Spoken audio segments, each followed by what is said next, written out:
Hello, welcome back to my channel, Gearry with a G. Today we have Ellie and Fatima, medical students who previously studied biomed. And is there anything else you wanted to say about yourselves? No, we're both fourth years, we're studying at St George's, and we set up the National Paediatrics Fundraising Society.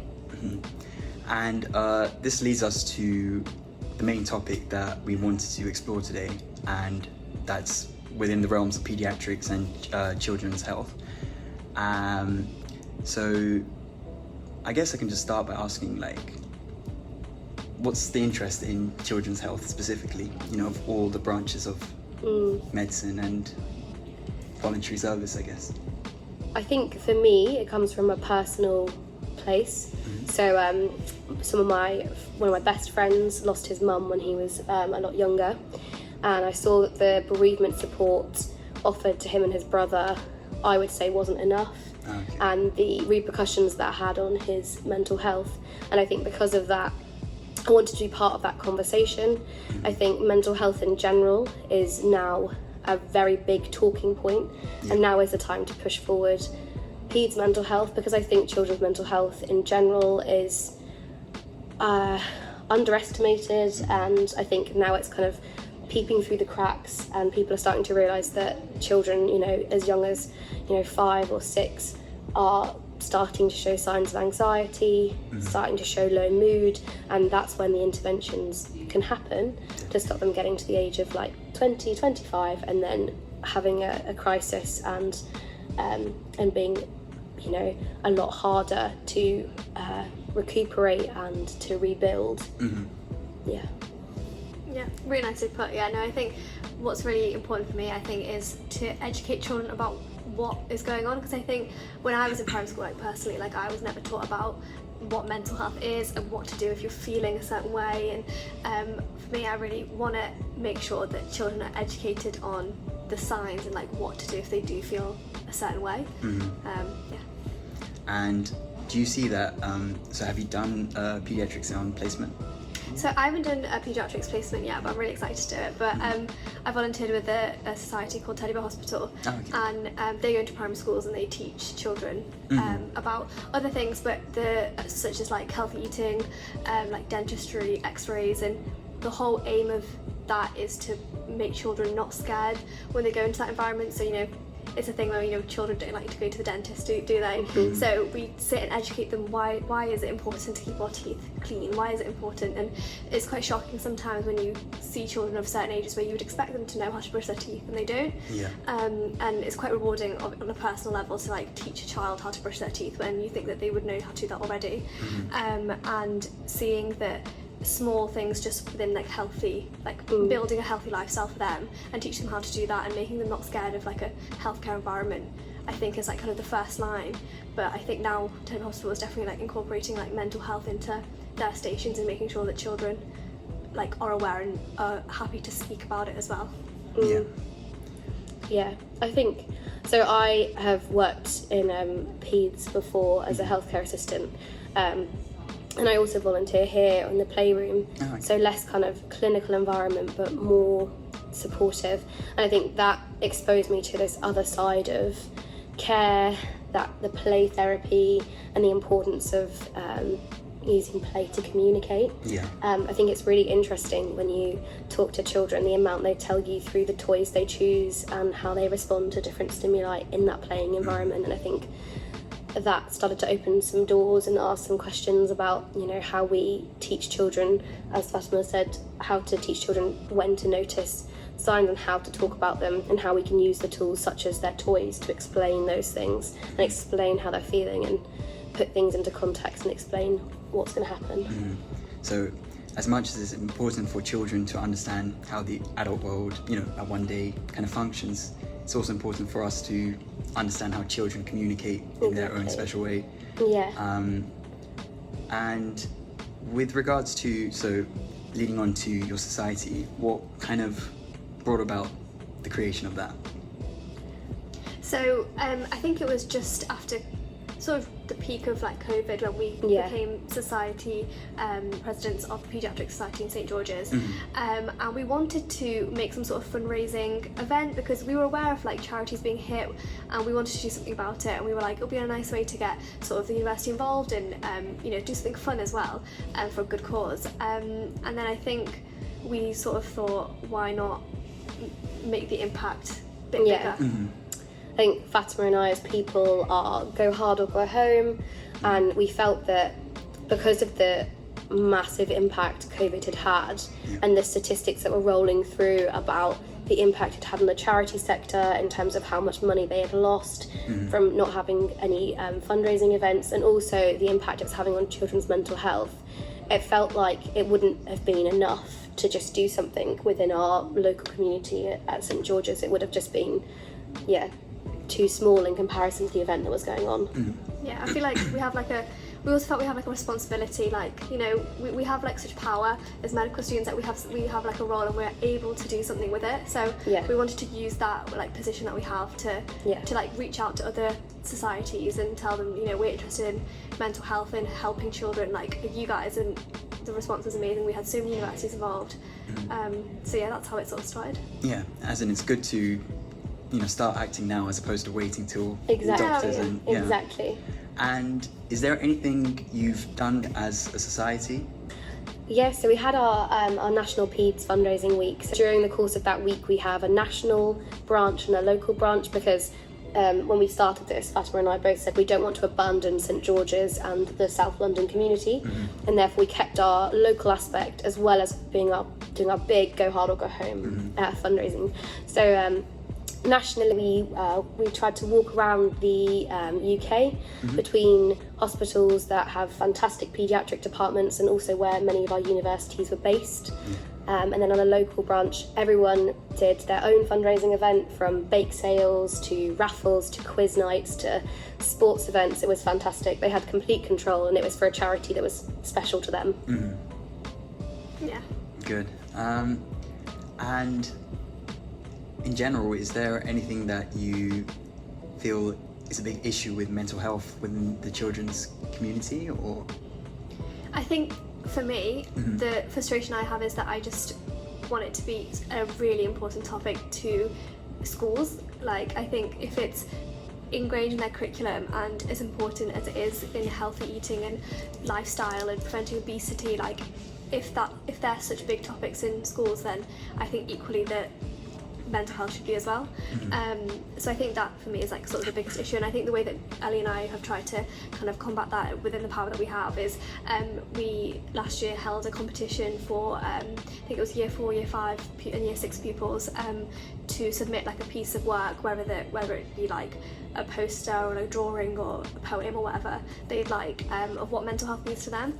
And it was really like lovely to see all the responses. It was also really cute to see like people drawing, like little kids drawing, you know, all these like really like at first random animations, but when you kind of look into like they've like annotated like little things that they were meaning, and saying like mental health means like waking up in the morning and eating your breakfast and telling someone when you're upset, and just small things like that, like I think could be so beneficial if it was implemented in every primary school. Yeah, and I think mental health is such a personalised journey, understanding your own mental health, and that takes a long time. And I think as adults, if we didn't start that journey as children, it can take a really long time. Definitely. And I think even longer if you don't start it when you're a child. So you know, talking to 5-year-olds and 6-year-olds and saying, okay, so what does mental health mean to you? Okay, you know, eating your breakfast and making sure you tell someone you're sad are fantastic, but it means that they start to lay that groundwork for recognising, actually I'm feeling sad, I'm going to tell somebody, or actually I'm not eating breakfast, I should eat breakfast, what do I do now? And it starts to pave that way to recognise those abnormalities. Yeah, I think that's a good point actually, because I think most of us think of mental health as when something's wrong, but it should also be something that we review whenever it's... Exactly. Yeah. Everyone knows you need to exercise, have a good diet and everything, but the brain is just as important. Exactly. And yeah, like always tuning into that, you know, I don't know, journaling is one good idea. You know, people do that. Yeah. Meditation. Exactly.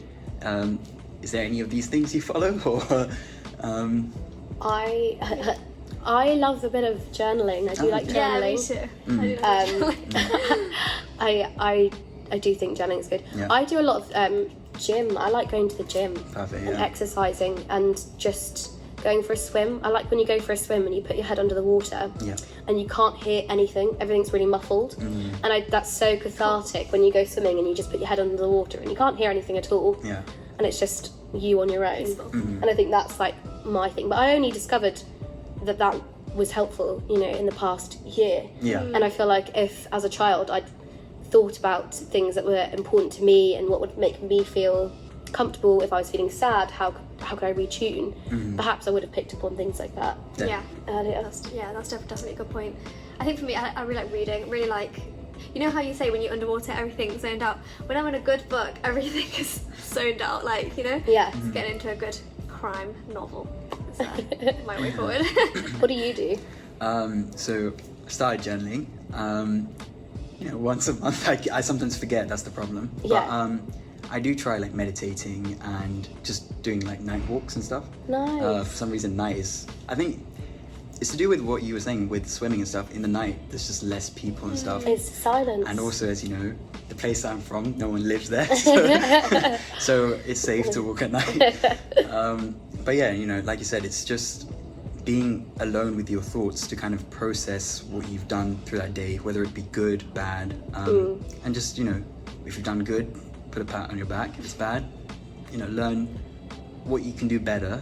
And if it's an emotion that you're not sure about, try and kind of get to the root of it. Like there's layers to emotions and, figuring that out. But yeah. No, I completely agree. I think for every person, it's like, we've got 3 different examples, but it's just finding out what one thing can just help you feel calm. And and if children were educated in their primary school days and then repeated in high school, how do you look after mental health? Have you tried journaling? Have you tried going for a walk? Have you tried going to the gym? And you can test and try these things, like I'm sure we all have, figured things don't work for us or do work for us, and then when you become an adult and life hits you really hard, which it does, it means you have those tools in your toolbox to manage your emotions, which I think will hopefully prevent mental health issues, or at least help people understand how to better look after their mental health. Yeah, and it's definitely a good point that you bring about like high schools as well, because I think that's a definitely pivotal like time for everyone's going through a lot then. So I think if we implement it from primary school, then reinforce it like you said in high school, then I think that would be so ideal. And I think the rates of like everyone, like getting to a point where it's just like really bad, it will decrease hopefully. Like I really just hope that people start implementing this earlier, and that just prevention is just the biggest thing. Yeah. I mean, tying back to the point you were saying about how all the 3 different things we do is aimed at mental health. The thing is, mental health isn't just like one thing. It's tied into like you said, physical activity, emotional activity, and everything.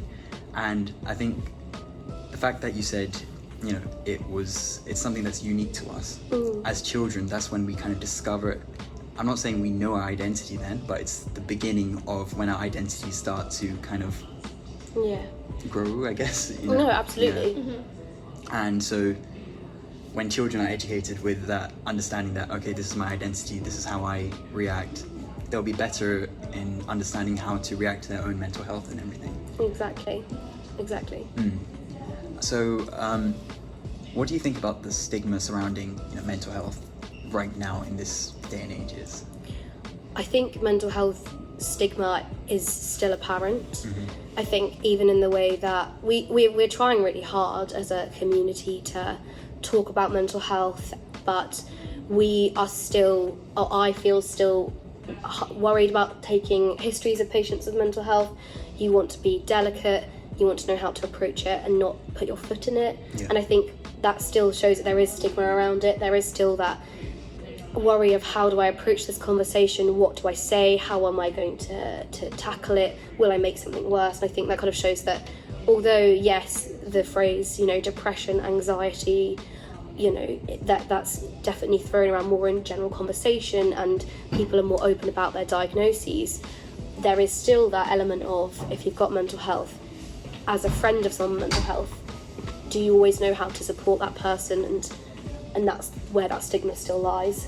Yeah, no, you put that really nicely, and I think it's good that a lot of people are talking about it more, but it also still remains there. Like we were discussing Dr. Alex from Love Island, so it's really like good the words that he's putting out and encouraging people so much to kind of talk about it a little bit more, which I think is going to have a really good effect to, like, you know, people our age in our community who are on Instagram and seeing the stuff that he's putting out. But it all comes back to if the whole world isn't seeing it, the whole, like, you know, if everybody isn't doing the same thing, then it's still going to remain there. So we've still got a long way to go. Yeah, I think the hashtag Post Your Pill, which was started by Dr. Alex, who's obviously mental health minister, I think that's his official title, but I think that was a really powerful message. So he posted a photo of his, I think it's an antidepressant or it could be an anti-anxiety medication, but his mental health medication, and he posted a photo of it and was trying to tackle the stigma that surrounds taking a medication for your mental health. And it's since grown to people showing their medications they take for other health conditions, for example keeping their Crohn's or colitis under control, or for example they have a bleeding disorder, all those different medications that allow people to function, and breaking down the barriers of what medication means. I think one thing it's definitely trying to destroy is the stigma that you're perceived as weak if you're taking medication, which isn't right. No, yeah. We all are, you know, just because you need medication, you know, we all take medications for something, and for some reason when it comes to mental health, it's something different. Yeah. And again, it just goes down that deep root of people not understanding sometimes that the mental health side of things is just as, if not more important than physical health and emotional health and everything. Yeah. But is there, do you think that the stigma of mental health has changed over these years though? I think with people like Dr. Alex speaking up, I definitely think it has changed. But like I said, long way to go. Yeah.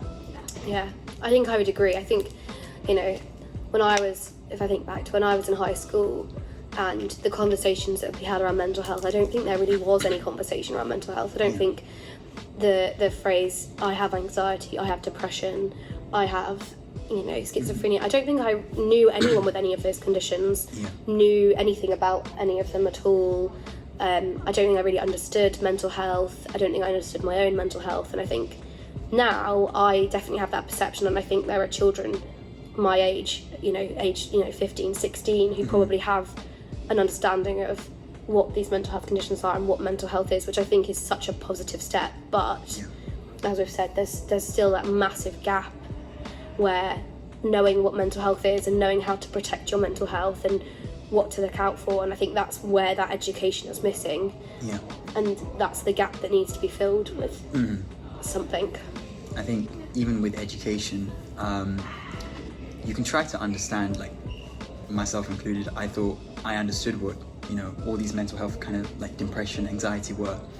And then when I see it in my friends, you start to realize that, oh, it's actually this. It's much deeper than what people are actually, kind of what people think it is. It's a very complex kind of thing, isn't it? Like our mental health and everything. And I guess that's why it's good to start focusing on it as a child, so that it doesn't erupt into something that's quite difficult to control. Exactly. And I think it's interesting because with laying those foundations, as you say, it would hopefully stop it becoming this eruption where it is much harder to come back from a point of breakdown, as such, a point where you possibly attempt to take your own life, self-harm. Those, you get to the point where you don't know how to cope with the mental health and how to manage your mental health and how to control how you're feeling. And by laying those foundations, it would hopefully mean that less people get to that point, or at least know how to get the help on that journey. So although even if they're going to naturally go on that path and they are going to develop depression, I'm not saying we can eradicate depression and anxiety by educating children, but I think if we helped them understand, it's age 10 and 11, how to recognise, I'm feeling a bit anxious, I think by doing this it'll help me feel better. It'll hopefully definitely. Like like you were saying, like there's so many layers to it, and I think that with like physical health, like the government have so much funding for, well, not so much funding, but more funding has definitely gone into things like preventing and tackling child obesity, because they know how much it can affect their later life. And I think that same understanding should be going towards mental health, and knowing that if there's things that are not done at younger ages, even high school ages, then that is going to cause later harm. Yeah, definitely. And I think, you know, National Paeds, when we set it up, it was, when we were trying to pick our charity, we were trying to kind of think about the impact COVID had, and it just fell into us choosing Young Minds because it just made so much sense with the statistics that were coming out, with the number of children who had been impacted, or their mental health had deteriorated, or the number of children who had phoned for, you know, acute help with their mental health. It was just it was the only choice, I think, for us to support Young Minds and their work. And I think also, like, it could be so worrying for parents as well. So, you know, like that generation as well were not ever educated as well. Like same with us, we were never educated. So when I can't imagine how stressful it would be for parents to see their children in that state and not knowing how to cope with that as well. So I think a lot of support needs to go to them as well as the children. Yeah, absolutely. Definitely. And I think also with mental health, now that we live in a more multicultural society, a lot of Western, Eastern countries are coming here. It's very difficult to kind of even bring up mental health within a family, because it's seen differently in different parts of the world. So it's good that, you know, first focus on this country, trying to build it up, and then, you know, so that every country can make it a priority to basically a human right to like understand what mental health is. And because some children, they go through abandonment issues, but they're quiet and they go through life maybe confident and everything. But then, like, when you like read through studies and stuff, people, when they have that kind of relationship with friends later on in life, or even with a partner, it shows. But, you know, it's hard for that person to understand that this is the reason why. But had that person kind of understood maybe as a child, like, okay, abandonment is not a good thing, I need to resolve it, I can ask for help with other people. There's, you know, whether you have friends or not, you can still speak to many people. There's counselors, there's therapists, and just volunteers who are happy to help out, isn't it? Yeah, it's interesting, because also I think in a case of like a child abandonment, like it's also like the people that are around him who are caring for this child, whether it be like teachers or like any sort of carers, like it's our responsibility as well in that way to make sure that we're looking out for those signs in children that can lead to like later life, like causing like more mental health conditions. Like it's our responsibility as healthcare professionals as well to keep an eye out for those things. And I can't remember where I was going with that. I'm gonna have to cut that out. So even like in terms of the physical side of children's health, so I think one we can think about is diabetes. Do you think that, again, we're only medical students, so we don't know, but like, do you think that they're kind of educated about it in the terms of mental health, because that's something that is going to be with them for the rest of their life, right? So it's not just about taking insulin or controlling your diet. There's also a mental health aspect to it, that you have this long-standing condition. And, you know, I guess that's something that could be focused on in the future as well, educated on. Yeah, definitely. I think that goes the same for adults as well. Like, I see what we're saying, that like someone with a chronic health condition and the effect that can have on their mental health. Yeah, definitely. If there's someone who's like, if you're diagnosed as a child, like you're saying, for diabetes, then that can definitely like affect their mental health long term. Because they have to constantly think about what food am I eating? Am I physically exerting myself too much? You know, all these. I did an audit actually, looking at the uptake of. This was not planned. An audit looking at the uptake of services, and it was looking at siblings actually, rather than the direct child who was undergoing treatment.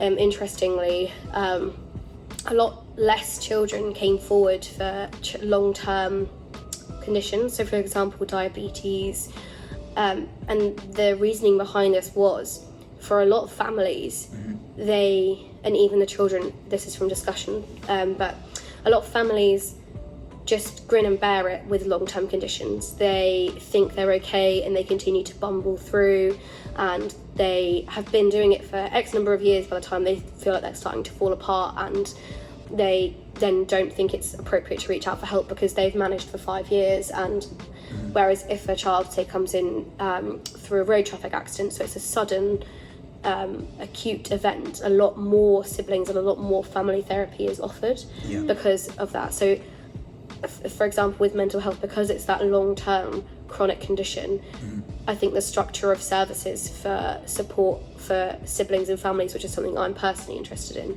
is a lot less, which I think kind of plays into that part of, if it's a chronic condition like mental health, like diabetes, where it's not that acute event which you're suddenly kind of whisked off the therapy the next day within 24 hours, and it's a big, you get that package and that's already lined up in that protocol.